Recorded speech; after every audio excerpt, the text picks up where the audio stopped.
Election tribunal ने लाहौर से अताउल्लाह तारड़ की कामयाबी के खिलाफ दरखास्त पर इलेक्शन कमीशन को असली फॉर्म 45 और 47 जमा कराने का हुक्म दे दिया है। आपको अपडेट कर रहे हैं इस हवाले से कि election commission of Pakistan election tribunal ने लाहौर से अताउल्लाह तारड़ की कामयाबी के खिलाफ दरखास्त पर इलेक्शन कमीशन को असली फॉर्म 45 और 47 जमा कराने का हुक्म दे दिया है। ट्रिब्यूनल की ECP को 22 जुलाई तक मुकम्मल रिकॉर्ड पेश करने की हिदायत सामने आई है। आपको बताएं कि इलेक्शन ट्रिब्यूनल ने लाहौर से अताउल्लाह तारड़ की कामयाबी के खिलाफ दरखास्त पर इलेक्शन कमीशन को असली फॉर्म 45 और 47 जमा कराने का हुक्म दे दिया।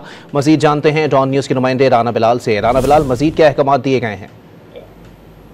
जी देखिए, NA 127 से मुस्लिम लीग नून के रहनुमा अता तारड़ की कामयाबी के खिलाफ अपने ट्रिब्यूनल में अपील पर समाअत हुई है और इलेक्शन ट्रिब्यूनल ने इलेक्शन कमीशन को ओरिजिनल फॉर्म 45 और 47 आइंदा समाअत तक जमा करवाने के अहकाम जारी किए हैं। ट्रिब्यूनल ने ECP को 22 जुलाई तक मुकम्मल रिकॉर्ड भी पेश करने की हिदायत की है और इलेक्शन ट्रिब्यूनल के जस्टिस अनवार हुसैन ने वफाकी वजीर अता तारड़ को भी जवाब जमा करने के अहकाम जारी किए हैं। आज दौरान समाअत जो वफाकी वजीर अता तारड़ के वकील हैं उनकी जानिब से वकालतनामा जो है वो पेश कर दिया गया था। NA 127 से मुस्लिम लीग नून के रहनुमा अता तारड़ के जो मुखालिफ उम्मीदवार थे उनकी जानिब से ये अपील इलेक्शन ट्रिब्यूनल में फाइल की गई है, जिस पर आज समाअत हुई है और ट्रिब्यूनल ने 22 जुलाई तक ECP को मुकम्मल तस्दीक शुदा रिकॉर्ड पेश करने की हिदायत की है।